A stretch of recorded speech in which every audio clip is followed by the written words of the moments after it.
કોંગ્રેસ રાહુલભાઈ કોઈ હરાવી શકતું જ નથી.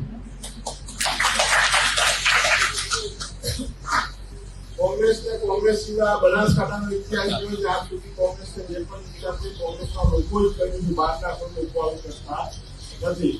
લોકોને વોટ આપવા આવે છે આપણે, પણ ક્યાંક આપણે કરતા જ. સ્થાનિક સ્વરાજની ચૂંટણીમાં કારમી હાર બાદ કોંગ્રેસના નેતાઓ દ્વારા સમીક્ષા થઈ રહી છે. કોંગ્રેસના પૂર્વ ધારાસભ્ય ગુલાબસિંહ રાજપૂતે મોટું નિવેદન કર્યું છે. ડીસામાં કોંગ્રેસના એક કાર્યક્રમ દરમિયાન ગુલાબસિંહ રાજપૂતે નિવેદન કર્યું હતું કે કોંગ્રેસને કોંગ્રેસ જ હરાવે છે, બીજું કોઈ હરાવી શકે તેમ નથી. તેથી ગુલાબસિંહ રાજપૂતના આ નિવેદન બાદ બનાસકાંઠાના રાજકારણમાં આ મામલો ભારે ચર્ચાસ્પદ બન્યો છે. નમસ્કાર દર્શક મિત્રો, હું છું સુરેશ વણોલ અને આપ જોઈ રહ્યા છો બેનિફિટ ન્યૂઝ. તંદુરસ્ત રાજકારણ આપણા વિસ્તારમાં બનાસકાંઠામાં રહ્યું છે. ત્યારે કોઈના ઉપર જાહેર જીવનની અંદર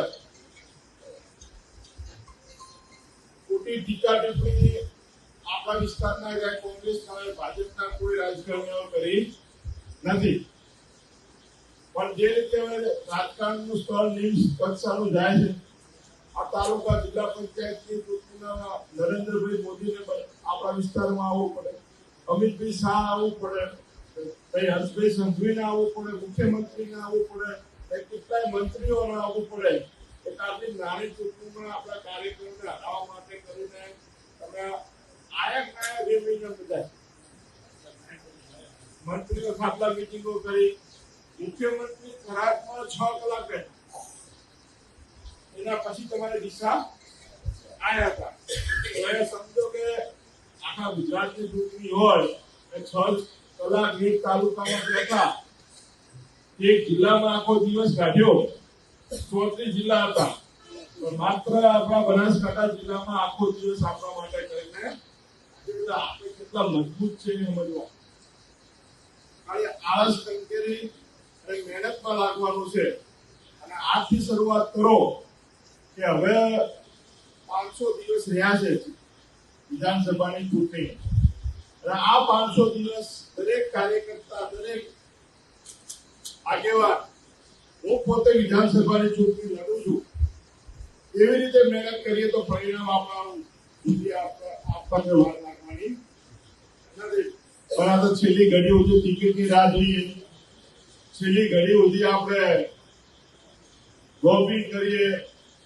મળે તો ઠીક છે, ના મળે તો પછી બીજું કરીએ. હરાવવાનું કામ કોંગ્રેસ જ રાહુલભાઈ કોઈ હરાવી શકતું જ નથી.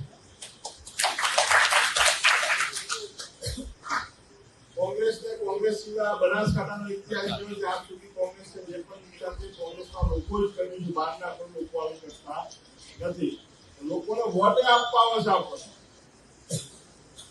પણ ક્યાંક આપણે કરતા જ. આ વખતે કદાચ બનાસકાંઠાના પરિણામમાં એક બાપાનું મોટું નુકસાન થયું હતું. લગન સિઝન એટલી હતી કે કોંગ્રેસનો મૂળભૂત વોટ બેંક આપણે ભૂત સુધી લઈ જઈ શક્યા નહીં.